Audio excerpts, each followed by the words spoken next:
Karuvannur bank തട്ടിപ്പ് കേസുമായി വീണ്ടും സ്വത്ത് കണ്ടുകെട്ടി എൻഫോഴ്സ്മെന്റ് ഡയറക്ടർ. 10 കോടിയുടെ സ്വത്തുകളും 50 ലക്ഷം രൂപയും കൂടിയാണ് കണ്ടുകെട്ടിയിരിക്കുന്നത്. ഇതുവരെ 128 കോടി രൂപയുടെ സ്വത്തുകൾ കണ്ടുകെട്ടിയെന്ന് അന്വേഷണ സംഘം അറിയിക്കുകയും ചെയ്തു. ED കൊച്ചി യൂണിറ്റാണ് സ്വത്തുകൾ കണ്ടുകെട്ടിയത്. കരുവന്നൂരിന്റെ ബാങ്കിന്റെ അധികാര പരിധിക്ക് പുറത്ത് നിരവധി പേർക്ക് വായ്പ അനുവദിച്ചിരുന്നു. അവയിൽ പലതിലും വായ്പയേക്കാൾ മൂല്യം കുറഞ്ഞ സ്വത്തുക്കളാണ് ഈടായി കാണിച്ചിരിക്കുന്നത്.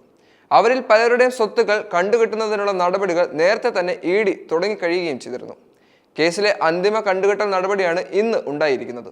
കരുവന്നൂർ ബാങ്ക് തട്ടിപ്പ് കേസിൽ വിശദമായ പരിശോധനയ്ക്കായി ED ഡിസംബർ കരുവന്നൂർ ബാങ്കിൽ എത്തുകയും ചെയ്തിരുന്നു. ബാങ്ക് പരിധിക്ക് പുറത്തുള്ളവർ എടുത്ത വായ്പയുടെ വിശദാംശങ്ങൾ പരിശോധിക്കാനാണ് ED എത്തിയത്. അനധികൃത വായ്പ എടുത്തവരുടെ സ്വത്തുകൾ കണ്ടുകെട്ടുന്നത് മുന്നോടിയായാണ് ബാങ്കിലെത്തി മേൽവിലാസം ശേഖരിച്ചത്. 2021 ജൂലൈ 14 കരുവന്നൂർ തട്ടിപ്പിൽ ഇരിങ്ങാലക്കുട പോലീസ് കേസ് രജിസ്റ്റർ ചെയ്തത്. ഇതുവരെ വായ്പക്കാരിൽ നിന്നും 128 കോടി തിരിച്ചുപിടിച്ചു. 135 കോടി നിക്ഷേപകർക്ക് തിരികെ നൽകി. 382 കോടി ബാങ്കിലേക്ക് കിട്ടാനുണ്ട്. 273 കോടിയുടെ നിക്ഷേപം ഇനി തിരികെ നൽകാനുമുണ്ട്.